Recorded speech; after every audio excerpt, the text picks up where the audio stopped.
Hello everyone, how are you doing? This is MD Tech here with another quick tutorial. In today's tutorial, I'm going to show you guys how to resolve if you're going to need apps and features in the modern setting UI in Windows 10 and the options to change where to get your apps are grayed out and you don't have access to changing or modifying those options. So I'm going to show you guys how to resolve this without too much of a hassle, and we're going to go ahead and jump right into it. So we're going to start by opening up the Start menu. Type in regedit, so regedit. Best result should come back a registry editor. You want to go ahead and right click on that and select run as administrator. If you receive a user account control prompt, go ahead and select yes.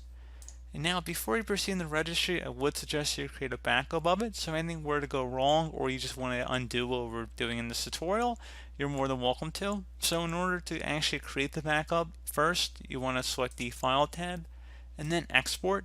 File name, date that you are making the backup is what I always recommend on here for the most part. Export range should be kept to all, and then save it to an easily accessible location on your computer.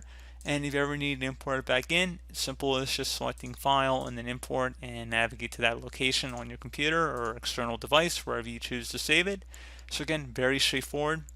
And now we are ready to begin. So start by double clicking on the HK local machine folder. Do the same thing now for the software folder. Same thing for policies. Should be a Microsoft folder. Double click on that.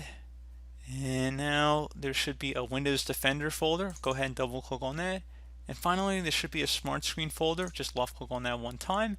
And now on the right panel, there should be two items that we want to delete. The Configure App Install Control, as well as the Configure App Install Control Enabled. If there are other items in here, that's fine, but we're just going to delete these two. So just right click on them one at a time and then select delete, select yes, and then we're going to do the second one here that I said, and then you're just going to go ahead and close out of the registry editor, restart your computer for the change to take effect, and that should be about it. So as always, thank you guys for watching this brief tutorial. Do hope I was able to help you out, and I do look forward to catching you all in the next tutorial.